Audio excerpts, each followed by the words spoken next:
তোমরা বলছি MBBS fourth year. তো আসলে এটা হচ্ছে প্রকৃতির মধ্যে। আসলে আমি যে আপনারা জানেন যে আমি সাহিত্যিক প্রেমিক, আমি প্রকৃতি প্রেমিক। তো পরন্ত বিকালবেলায় এখানে আসলে কাটাই আমি এই দামোদর নদীর তীরে একলা একলা। আর আমি সে একা একা থাকতে পছন্দ লাগে, ভালো লাগে।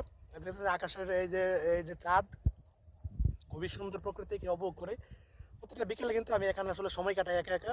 আমি একদম নীরব নির্জন হোস্টেল থেকে মানে আইসা এই সময় এই জায়গাটাতে আমি কাটাই। আমার প্রত্যেকটা মানে কার্ট এক্সাম, টার্ম এক্সাম, প্রফের সময় কিন্তু আমি এই জায়গায় না আসলে রাত্রে পড়াই হতো না। হ্যাঁ, তো জায়গাটাকে অনেক ভালোবাসে। হ্যাঁ, অনেক সুন্দর জায়গা। হয়তো ফোনে মোবাইলে ওইভাবে সরিষার ক্ষেত দেখতেছেন, ওইভাবে হয়তো ফোনে ওইভাবে সুন্দর দেখা যায় না। ওই যে কার্তিকপুর ব্রিজ, দামোদর নদী, ওই যে কৃষক ওই পার এপার, তো দেখতেছেন যে খুবই সুন্দর একটা এরিয়া।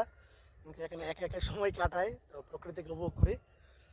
আর হচ্ছে চাঁদ, যে চাঁদটা এটা খুবই সুন্দর লাগতেছে আমাদের। দেখেন আকাশের চাঁদ, এই যে এদিক দিয়ে ওই যে বাদর বাদর হচ্ছে আকাশে উঠতেছে, দেখা যাচ্ছে না। এই যে খ্রিস্টানের মাঠ।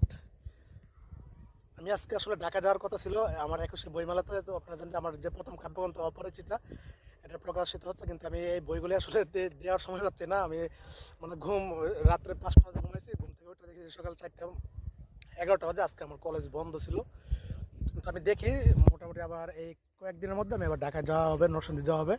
ওই দিক দিয়ে ঢাকা বইমেলাতে আমার বইগুলি সবগুলি দিয়ে দিব। প্রায় 200-250 মতো বই আছে, তো এগুলি সবগুলি দিয়ে দিব। তোমরা যারা কাব্যটা নিতে চাও অবশ্যই আমাকে দরকার আমার কাছ থেকে অর্ডার দিতে পারো, অথবা 21শে বইমেলার 669 নং স্টলে আইসা তোমরা নিয়ে যেতে পারো। হ্যাঁ, আমার এই অপরিচিতা কাব্যটা অনেক সুন্দর একটা কাব্য। সব ধরনের কবিতা আছে, প্রেম, প্রীতি, ভালোবাসা, দুঃখ, বিরহ, বেদনা, মোটিভেশন, ইসলামিক কবিতা, দেশাত্মবোধক কবিতা, সবগুলি কবিতা কিন্তু এখানে স্থান পেয়েছে। হ্যাঁ, প্রায় 70টা কবিতা, বিশাল বড় এক কাব্যগ্রন্থ, 128 পেজের।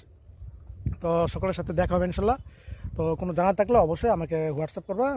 প্রাইভেট মেডিকেলের ভর্তি বিষয় এমনকি যে কোনো বিষয়ে সর্বাত্মক চেষ্টা মানে হেল্প করার চেষ্টা করবেন ইনশাল্লাহ। আসসালামু বলছি এমবিবিএস ফোর্থ ইয়ার। তো আসলে এটা হচ্ছে প্রকৃতির মধ্যে। আসলে আমি যে আপনারা জানেন যে আমি সাহিত্যিক প্রেমিক, আমি প্রকৃতি প্রেমিক। তো পরন্ত বিকালবেলায় এখানে আসলে কাটাই আমি এই দামোদর নদীর তীরে একলা একলা। আর আমি সে একা একা থাকতে পছন্দ লাগে, ভালো লাগে। দেখতেছি যে আকাশের এই যে চাঁদ, খুবই সুন্দর প্রকৃতিকে উপভোগ করে প্রতিটা বিকেলে কিন্তু আমি এখানে আসলে সময় কাটাই একা একা।